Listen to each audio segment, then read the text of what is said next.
নমস্কার, আমি অরূপ সেনগুপ্ত। আপনারা দেখছেন বিশ্বজোড়া বাঙালির আওয়াজ, সর্বাধিক প্রচারিত Bangla YouTube channel NK digital. NK ডিজিটালে অরূপের অগ্নিশেল এই অনুষ্ঠানে আপনাদেরকে পুনরায় স্বাগত। আমি বেশ কয়েকটি এপিসোড ধরে, যেহেতু রাজ্যে বিধানসভা নির্বাচন আসন্ন, এই দেশ এই সময় একটা তুলনামূলক পরিসংখ্যান সমাজের বিভিন্ন প্রেক্ষিতে আপনাদের কাছে তুলে ধরবার চেষ্টা করছি।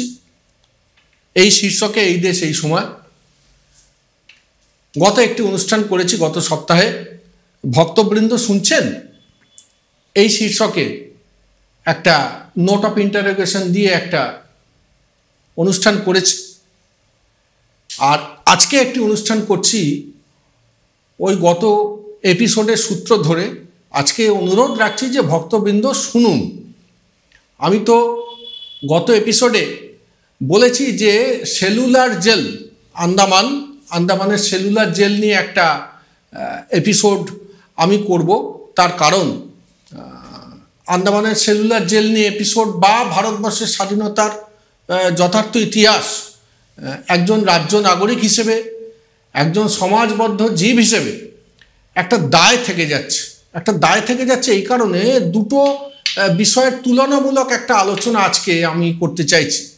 একটা হচ্ছে এই দেশ সেই সময়, অর্থাৎ তদানীন্তন সময়ে এই দেশটা কিরূপ ছিল, কাদের দ্বারা পরিচালিত ছিল, আর একটা হচ্ছে এই ভারতীয় জনতা পার্টি সেই সময়। তো এই দুটো বিষয়ের আজকে একটা তুলনামূলক পরিসংখ্যান আপনাদের সামনে তুলে ধরতে চাইছি। আগে দেশ, সব কিছু পরে। তো ওই জন্য দেশের বিষয়ে আগে আসবো। আমাদের দেশের স্বাধীনতা, এটা আমাদের স্বাধীনতাটা অর্জিত স্বাধীনতা, অনেক লড়াই, অনেক ঘাম, অনেক রক্ত, অনেক প্রাণ, সবের বিনিময় এই স্বাধীনতা আমরা অর্জন করেছি, আমাদের পূর্বপুরুষরা অর্জন করেছেন। এটা কিন্তু ঝুঠা আজাদি নয়। আপনারা পশ্চিমবঙ্গে থাকবার সুবাদে দীর্ঘদিন এইসব শুনতে শুনতে অভ্যস্ত হয়েছি আমরা, ঝুঠা আজাদি, এ আজাদি ঝুঠা হয়। তো ওটা কমরেডদের হ্যালুসিনেশন, ওটা ওদের পাগলামি, ওটা নিয়ে মাথা ঘামাবার দরকার নেই। কিন্তু আজাদিটা রক্তক্ষয়ী সংগ্রামের মধ্যেই এসছিল, এইটা দিনের আলোর মতো স্পষ্ট। তার কারণ ইতিহাস সত্যের দলিল, ইতিহাস কখনো মিথ্যা কথা বলে না। এখন সেলুলার জেল নিয়ে হঠাৎ এপিসোড কেন, এইটা বুঝতে হবে। হঠাৎ আমি সেলুলার জেল, আন্দামান নিকোবর দ্বীপপুঞ্জের সুদূরে ওই সেলুলার জেল নিয়ে আগ্রহী হয়ে আজকে এনকে ডিজিটালের পর্দায় আপনাদের সমীপে এসেছি কেন, সেটাও বোঝবার কথা। ওই হিন্দি আগ্রাসন, মিথ্যার বেসাতি, সত্যের অপলাপ যা চলছে। গত এপিসোডে আমি বলেছি যে পাঁচবার ক্ষমাসূচক চিঠি লিখে ব্রিটিশদের কাছে দামোদর বিনায়ক সাভারকার, উনি 5 বার ক্ষমা চেয়ে চিঠি লিখেছিলেন যে হুজুর মাই বাপ, আমাকে ক্ষমা করে দাও, আমি আর স্বাধীনতা সংগ্রাম করব না। তো উনি 5 বার ক্ষমা চেয়ে দেশ নেতা হয়েছেন। আর আমাদের এখানে অসংখ্য অনেক পরিবারের যথার্থ স্বাধীনতা সংগ্রামী, যথার্থ দেশপ্রেমিক বিস্মৃতির অতলে হারিয়ে গিয়েছে। এখনও যদি ইন্ডিয়ান আর্কাইভ ঘাঁটেন এখনও পাবেন। ওতে এখনও হাত পড়েনি, হাত পড়বে খুব শিগগিরই, ওটাও পরিবর্তিত হবে।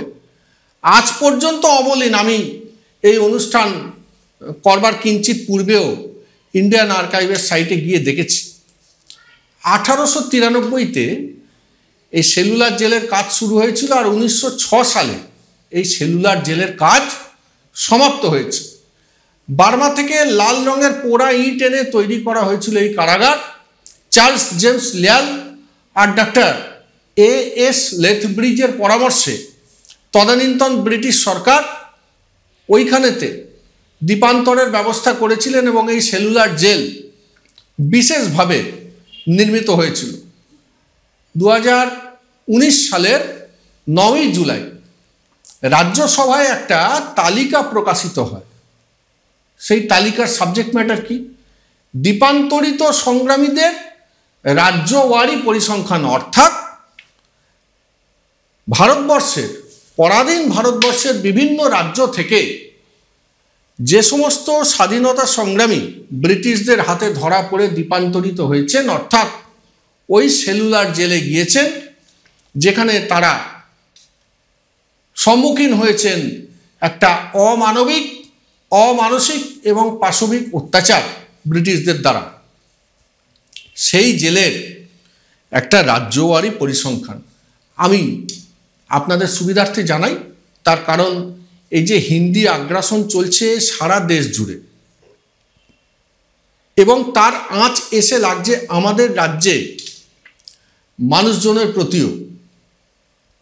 একজন ক্ষুদ্রস্তরীয় সংবাদকর্মী হিসাবে, একজন সমাজবদ্ধ জীব হিসাবে, যেটা আমি প্রথমেই বলেছি, এবং একজন রাজ্য নাগরিক হিসেবে আমাদের রাজ্যের সকলকে, অন্তত আমরা আমাদের কাছে স্পষ্ট থাকি, আমরা আমাদের চরিত্রের কাছে, চিত্তের কাছে নির্ভুল থাকি যে আমরা জানিয়েছিলাম। তার কারণ প্রচলিত সংবাদ মাধ্যম বা প্রচলিত বৈদ্যুতিন চ্যানেল যাদের এই কাজগুলি করার কথা, তারা বিকৃত এবং বিকৃত হয়ে বসে আছে। যাই হোক, আমি রাজ্যওয়ারি পরিসংখ্যানে আসব।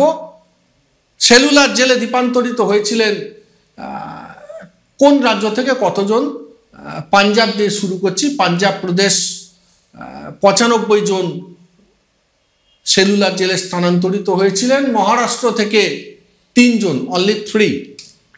বিহার থেকে দ্বীপান্তরিত হয়েছিলেন 17 জন। ধর্ষণ প্রদেশ থেকে, মাফ করবেন, উত্তরপ্রদেশ থেকে 18 জন দ্বীপান্তরিত হয়েছিলেন।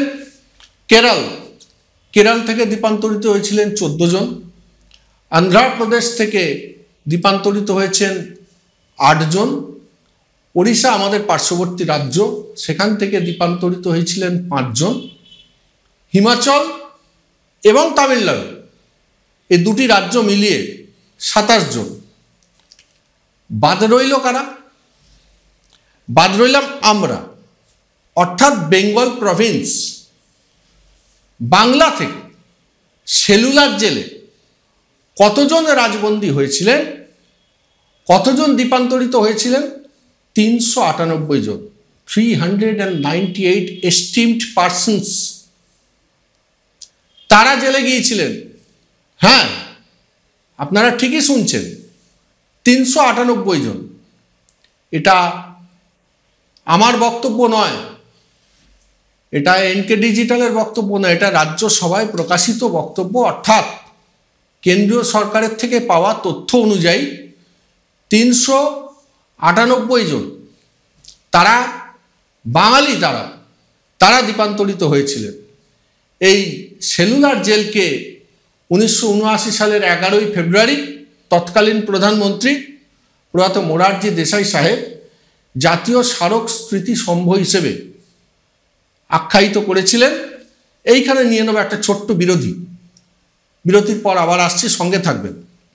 Found Kolkata's first ever sweet shop serving so unique items like Dab Malai Curry, Motichur Truffle, Gajor Borfi, Dab Kalakand, and I had to try them. শুধু তাই নয়, শক্তিগড়ের ল্যাংচা, বর্ধমানের সীতাভোগ, মালদার পোস্তকদম, বহরমপুরের ছানা বড়া, এগুলো সবকিছু খেতে হলে আর এত দূরে যেতে হবে না। সুন্দরিনী ন্যাচারালসে পেয়ে যাবে পশ্চিমবঙ্গের বিখ্যাত 10টা জেলার মিষ্টি all under the same roof. এদের বেস্ট সেলার্স কচি ডাবের শাঁস দিয়ে বানানো ডাব মালাইকারি আর কলা পাতায় মোড়া গুড়ের সন্দেশ পাতুরি আর মাস্ট ট্রাই।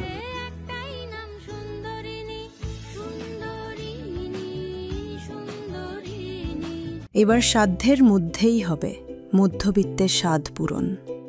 নতুন বাড়ি, নতুন স্বপ্ন, সুখের নতুন অধ্যায় শুরু হোক এই উৎসবে। Ashoka group, রিডিফাইনিং realty. ফোন করুন 9163502850। নমস্কার, আপনারা দেখছেন অরূপের অগ্নিশেল এই দেশ এই সময়। ফিরে এলাম বিজ্ঞাপন বিরতির পর। যে কথা বলছিলাম, সেলুলার জেল, আপনারা রাজ্যসভা থেকে প্রাপ্ত যে তথ্য আপনাদের সামনে তুলে ধরলাম, তাতে কতজন বাঙালি গিয়েছিলেন এই সংখ্যা পেলেন? দেখুন, গুজরাটিদের এবং বিভিন্ন অবাঙালি রাজ্যের এই যে বাঙালি বিদ্বেষ, চূড়ান্ত বাঙালি বিদ্বেষ, এটা কিন্তু আজকের বিষয় নয়, কিঞ্চিত বিতর্কিত হবে হয়তো, কিন্তু আমি দুটো সালের কথা উল্লেখ করব, 1938, 1939। এই 1938 এবং 1939 ভারতবর্ষের জাতীয় কংগ্রেস তাদের অধিবেশন বসেছিল এবং সেখানে সভাপতি পদে পরপর দুবার নির্বাচিত হয়েছিলেন আমাদের বাঙালির গর্ব নেতাজি সুভাষচন্দ্র বসু। কিন্তু 1938-এ তো বটেই উনি একজন বিখ্যাত মানুষের বিরোধিতা সত্ত্বেও জিতেছেন, এবং 1939-এ একটা সম্মেলন হয়েছিল হরিপুরায়, একটা সম্মেলন হয়েছিল ত্রিপুরীতে।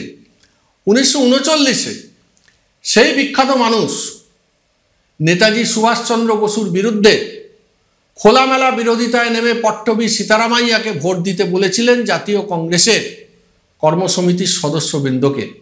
তৎসত্ত্বেও এই বীর বঙ্গপুঙ্গব নেতাজি সুভাষচন্দ্রের জয় আটকানো যায়নি। 1939 সালেও উনি ভারতবর্ষের জাতীয় কংগ্রেসের সভাপতি নির্বাচিত হয়েছিলেন। কিন্তু সেই থেকে আজ বাঙালিকে কিন্তু বিরোধিতা করে শেষ করা যায়নি।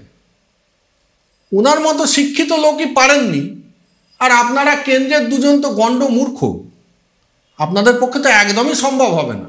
আজকে আর একজনের হদিশ দিয়ে আপনাদের হদিশই তো হারিয়ে গেছেন তো এনারা, ইতিহাস তো এদের মান্যতা দেয়নি, ইতিহাস এদের ভুলে গিয়েছে। এই হাওড়ার রসপুর গ্রাম 1890 সাল একজন জন্মগ্রহণ করলেন, তার নাম শ্রীশচন্দ্র মিত্র। জন্মগ্রহণ করার পরে উনি চলে গেলেন মামা বাড়িতে কলকাতায় মলঙ্গা লেন, মলঙ্গা অঞ্চলের দাস লেনে তিনি বড় হলেন। তার সমধিক পরিচিত হলেন হাবু মিত্র নামে। বিভিন্ন রকম শারীরিক কসরত তাতে তিনি পটু। বিপিন বিহারী গাঙ্গুলির সহায়তায় 1913 সালের আগস্ট মাসে রডা কোম্পানিতে চাকরি পেলেন উনি, হাবু মিত্র। এই রডা কোম্পানি ব্রিটিশদের দ্বারা তৈরি একটি কোম্পানি, যারা অস্ত্র, আর্মস অ্যান্ড অ্যামুনিশনস আমদানি করতেন এবং সরবরাহ করতেন। এই মানুষটি, এই যে হাবু মিত্র, এই মানুষটি প্রধান কারিগর the greatest daylight robbery, Rodda কোম্পানির অস্ত্র বোঝাই একটা গাড়ি লোপাট 26শে আগস্ট 1914। কি ছিল সেই গাড়িতে? 50টা মাউজার পিস্তল আর 46,000 রাউন্ড গুলি হাওয়া। আপনারা দেখতে পাচ্ছেন স্ক্রিনে মাউজার পিস্তলের ছবি। মাউজার পিস্তলের ছবি ইতিহাসের পাতায় আছে, বিপিন বিহারী গাঙ্গুলির ছবি ইতিহাসের পাতায় আছে, রডা কোম্পানির অফিসের ছবি ইতিহাসের পাতায় আছে। কিন্তু আমতার রসপুরে জন্মগ্রহণকারী শ্রীশচন্দ্র মিত্র বা হাবু মিত্রের কোনো ছবি তার পরিবার দিতে পারেনি, সেই জন্য তিনি ইতিহাসের পাতায় নেই। অবহেলিত একটা সংগ্রাম, অবহেলিত একটা ইতিহাস হারিয়ে যাচ্ছে কালের অতলে। আমরা আমাদের মাননীয় শ্রোতাবৃন্দের কাছে অনুরোধ রাখছি লিগেসিটা এগিয়ে নিয়ে যাওয়ার। আমাদের মননে বেঁচে থাকুক হাবু মিত্রের মতো অসংখ্য মানুষ। হাবু মিত্রের নেতৃত্বে এই যে দুঃসাহসিক অভিযান, এর ফসল কিন্তু একটু হলেও পেয়েছিলেন বাঘাযতীন। 1915 9 সেপ্টেম্বর 4 জনকে সঙ্গী করে লড়ে গেলেন ব্রিটিশদের সাথে ওই মাউজার পিস্তল নিয়ে এবং ওই চুরি করা গুলি নিয়ে। ঘটনাস্থলেই প্রাণ গেল চিত্তপ্রিয় রায়চৌধুরীর, পরদিন হাসপাতালে প্রাণ গেল বাঘাযতীনের, মনোরঞ্জন সেনগুপ্ত আর নীরেন দাশগুপ্তের ফাঁসির সাজা হলো, আর জ্যোতিষ পালের 14 বছরের কারাদণ্ড হলো। আচ্ছা, এই যে এতগুলো নাম বললাম, একটা গুজরাটি পাওয়া গেল বা একটা ওড়িশার। আপনারা আমাকে প্রভিন্সিয়াল বলে ডেকে দিতে পারেন, কিন্তু বারংবার বাঙালির ওপর এই যে আক্রমণ, যেটা এখন উত্তরোত্তর বৃদ্ধি পাচ্ছে হিন্দি আগ্রাসনের কারণে, আমাদের মুখ থেকে এই কথাগুলো স্পন্টিনিয়াসলি বেরিয়ে আসছে। এগুলো আর আটকানো যাচ্ছে না। একটা অবাঙালি লোকের সন্ধান পেলেন, এই যে এতক্ষণ ধরে আপনাদেরকে স্বাধীনতার ইতিহাস বলছি। বাট ইয়েস, গুলি চুরি করতে গিয়েছিলেন হরিদাস দত্ত, তাকে অত্যন্ত নিপুণতার সাথে বিহারি সাজিয়েছিলেন কে? প্রভু দয়াল হিম্মত সিংকা। বাঙালি স্বীকৃতি দিতে জানে, এইখানেই বাঙালি অনন্য। প্রভু দয়াল হিম্মত সিংকা কিন্তু বাঙালি ছিলেন না, কিন্তু তিনি আমাদের রাজ্যে বাসিন্দা থেকে মনে প্রাণে একজন বাঙালি হয়ে উঠেছিলেন। তিনি স্বাধীনতার যুদ্ধে বীর বিপ্লবী যারা ছিলেন তাদেরকে প্রতিনিয়ত সহায়তার মাধ্যমে সেই প্রচেষ্টা জারি রাখতেন। একটা হারিয়ে যাওয়া ইতিহাস, একটা না মনে রাখা আখ্যান। আপনাদেরকে একটু স্মরণ করিয়ে দিই, বলাইচাঁদ মুখোপাধ্যায় একটি উপন্যাস লিখেছিলেন অগ্নিশ্বর। ওনারই সহোদর অরবিন্দ মুখোপাধ্যায়, যিনি ঢুলুবাবু নামে সমধিক পরিচিত টালিগঞ্জের মাটিতে, উনি এটি চলচ্চিত্রে রূপদান করেছিলেন। বিখ্যাত একটি সিনেমা অগ্নিশ্বর, আপনারা অনেকেই দেখেছেন যারা শুনছেন আজকে। ওই অগ্নিশ্বরে সুমিত্রা মুখার্জিকে দিয়ে একটি চিত্রায়ন করেছিলেন অরবিন্দবাবু, যেটি ছিল উপন্যাসে সুছন্দা, রায় বাহাদুরের মেয়ে। যে মেয়েটি অনুশীলন সমিতির সদস্যদের এবং ব্রিটিশদের বিরুদ্ধে যারা লড়াই করছে সেই স্বদেশী মানুষজনকে রিভলভার কিনে দিত, তার জন্য টাকা রোজগার করতে সে নিজের শরীরকেও বলিদান করতে পিছপা হয়নি। এরকম অনেক সুছন্দা হারিয়ে গিয়েছে বিস্মৃতির অতলে, ইতিহাস তাদের মান্যতা দেয়নি। এরকম অনেক হাবু মিত্র হারিয়ে গিয়েছে বিস্মৃতির অতলে, ইতিহাস তাদের মান্যতা দেয়নি। আজকে আমরা স্বাধীনতার নতুন ইতিহাস পড়ব চারটে গুজরাটি বেনিয়ার থেকে, আর এইখানে ওই চারজন গুজরাটি বেনিয়ার বানর সেনারা লাফালাফি করবেন, এই হবে না সেই হবে না, ওই গান গাওয়া যাবে না, আমার সোনার বাংলা গাওয়া যাবে না। হচ্ছেটা কি সারা দেশ জুড়ে? বুঝতেই তো পারছি না। নির্বাচনী আবহে হাবু মিত্রের খোঁজই পায়নি পুলিশ। ওই রাতেই দার্জিলিং মেল ধরে তিনি চলে গিয়েছিলেন কুচবিহার, পরে আসামের গোয়ালপাড়া, তারপর সেখান থেকে মণিপুর। এইটা আমাদের সেই সময়। শুভেন্দুবাবু, সুকান্তবাবু, শ্রমিকবাবু, আপনারা একটু আপনাদের অবাঙালি বাবাদের বুঝিয়ে বলুন না ইতিহাসটা পড়তে। একটু তো লেখাপড়া করতে হবে, নাহলে পুরোটাই যে উটের পাকস্থলী হয়ে যাবে। মনে আছে জটায়ুকে জয় বাবা ফেলুনাতে ফেলুদা বলেছিলেন যে উটের জলটা আসে উটের কুচ থেকে, পাকস্থলী থেকে নয়। 7 নম্বর এডিশনে শুধরে নেবেন, না হলে সবই উটের পাকস্থলী হয়ে যাবে। সেই রকম আপনারা তো পুরোটাই উটের পাকস্থলী বানিয়ে বসে আছেন, মূর্খদের হাতে দেশ তুলে দিয়েছেন। আর আপনারা এখানে ভূতের নৃত্য করছেন, হ্যান কারেঙ্গা ত্যান কারেঙ্গা। এইভাবে তো নির্বাচনী আবহে ভোটে জেতা যাবে না। এইবারে আসি দ্বিতীয় অধ্যায়, অর্থাৎ এই বিজেপি সেই সময়। এটাও ভক্তবৃন্দের শোনা দরকার। তার কারণ আমি যে সময়টার কথা বলছি সেই সময়টায় শুভেন্দুবাবু অন্য একটি রাজনৈতিক দলে বসে বসে অন্য একটি রাজনৈতিক দলের তামাক সেবন করতেন। তখন তিনি ভারতীয় জনতা পার্টির বানর হিসেবে আত্মপ্রকাশ করেননি, সেটা হয়েছে অনেক পরে। আমি বলছি 2009 সালের কথা। এইখানে নিয়ে নেব একটা ছোট্ট বিজ্ঞাপন বিরতি, ফিরে আসছি বিরতির পর, সঙ্গে থাকবেন। জয়গুরু রত্নভান্ডার জ্যোতিষ সেবা, এখানে গোল্ড মেডেলিস্ট জ্যোতিষী বসেন। হাই কোয়ালিটির আসল গ্রহরত্ন সবচেয়ে কম দামে এখানে পাওয়া যায়। স্থান বেলঘড়িয়া, রানী পার্ক, বটতলা, 2 নম্বর রেলগেটের নিকটে। 9681345722 এবং 9007778922।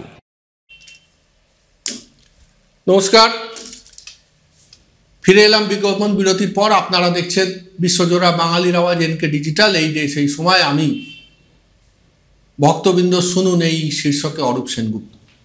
এইবারে আসি দ্বিতীয় অধ্যায়, অর্থাৎ এই বিজেপি সেই সময় আমরা যেটা দেখেছি। আমি প্রথমেই একটা স্পিচ লোকসভায় প্রাক্তন প্রধানমন্ত্রী মাননীয় অটল বিহারী বাজপেয়ীজি 1999 একটি স্পিচ আমি আপনাদেরকে বলছি। कांग्रेस की मित्र शायद भरोसा नहीं करेंगे, साउथ ब्लॉक में नेहरू जी का एक चित्र लगाया रहता था। नेहरू जी के साथ तो सदन में नोक झोंक भी हुआ करते थे, कभी कभी तो बोलने के लिए मुझे वॉकआउट भी करना पड़ा। धीरे धीरे हम आगे बढ़ा, जगह बनाए, और एक दिन जब मैं विदेश मंत्री बना तो देखा वो चित्र गायब है। मैंने पूछा ये चित्र कहाँ गया, कोई उत्तर नहीं दिया। वो चित्र वहां फिर से लगा दिया। मैंने एक बार नेहरू जी से कह दिया कि आप में मिलीजुली व्यक्तित्व है, आप में चर्चिल भी है और चैम्बरलेन भी। वो नाराज नहीं हुए। शाम को किसी बैंक्वेट में मुलाकात हुई तो कहा आज तो बड़ी जोरदार भाषण दिए हो, और हंसते हुए आगे निकल गए। শ্রদ্ধায় মাথা নত হয়ে যায়। দেশ নেতা বলে মনে হয়। ওনার প্রজ্ঞা, ওনার মার্জিত রুচি, ওনার ব্যবহার ভারতবর্ষের মনীষীদের প্রতি, ভারতবর্ষের ইতিহাসের প্রতি ওনার সৎ থাকবার দায়বদ্ধতা একজন যথার্থ দেশ নেতার আসনে ওনাকে বসিয়ে রেখেছে। আমি শ্রদ্ধা করি, আমার স্বীকার করতে কোনো দ্বিধা নেই যে আই রেসপেক্ট হিম। কিন্তু এই যে আজকাল আমাদের রাজ্যে খুব শুনছি একটা প্যারাডাইম শিফট হচ্ছে সরকারি দলে, সেই নিয়ে যত চিন্তা, কিন্তু সংবাদ চ্যানেলগুলোর, বৈদ্যুতিন চ্যানেলগুলোর, যে দলে এইসব হচ্ছে বলে শোনা যাচ্ছে তাদের কোনো চিন্তা নেই, কিন্তু সংবাদ চ্যানেলের যারা আছেন তারা খুব চিন্তায় পড়েছেন যে আরে উনি বসে গেলেন, ওনাকে নিষ্ক্রিয় করে দেওয়া হলো, ওনার দপ্তর নেই, উনি পারছেন না, এর বয়স হয়েছে, এরা চিন্তায় পড়ে গেছে। আমি আপনাদেরকে বলি, লালকৃষ্ণ আদবানি থেকে মুরলী মনোহর যোশী,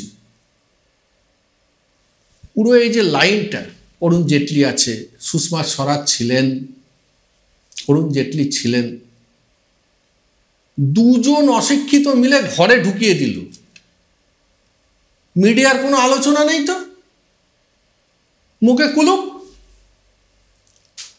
এইটা নিয়েও একদিন নিশ্চয়ই একটা এপিসোড করব। যে কোনো রাজনৈতিক দলেরই যৌবনের প্রয়োজন আছে, যে কোনো রাজনৈতিক দলেরই একটা ইউথহুডের প্রয়োজন হয়। সেইটাকে প্যারাডাইম শিফট বলে একটা ভুলভাল আখ্যা দিয়ে এসব না করাই ভালো। এসব করতে গেলে কেঁচো খুঁড় থেকে উঠে বেরোবে। ভারতবর্ষের রাজনৈতিক ইতিহাস, ভারতবর্ষের স্বাধীনতার ইতিহাস, আমি গত এপিসোডে যেহেতু বলেছিলাম সেলুলার জেল নিয়ে, আরও একটা এপিসোড আপনাদের কাছে তুলে ধরব। আমি তুলে ধরলাম এবং এইটা প্রমাণ করবার চেষ্টা করলাম।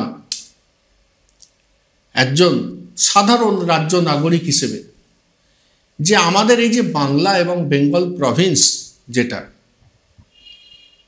আমাদের এখান থেকে ভারতবর্ষের স্বাধীনতায়, আমাদের দেশের স্বাধীনতায় সর্বাধিক বলিদান গিয়েছে। অতএব আমাদের ইতিহাস সোনার খাতায় রক্ত দিয়ে লেখা আছে। আমাদের ইতিহাসকে আপনারা হিন্দি আগ্রাসনের মাধ্যমে আজ বললেই কাল সরিয়ে দেবেন, হবে না, সম্ভব নয়। মানুষ মেনে নেবে না, মানুষ মেনে নেবে না এটা। এই যে অসভ্যতা বা এই যে গেরুয়াকরণ শুরু হয়েছে আপনাদের, এর জবাব বা এর সমুচিত জবাব মানুষ ঠিক সময় দেবে। আজকে এই পর্যন্ত, ভালো থাকবেন সবাই, দেখা হবে পরবর্তী এই সময় অনুষ্ঠানে। নমস্কার।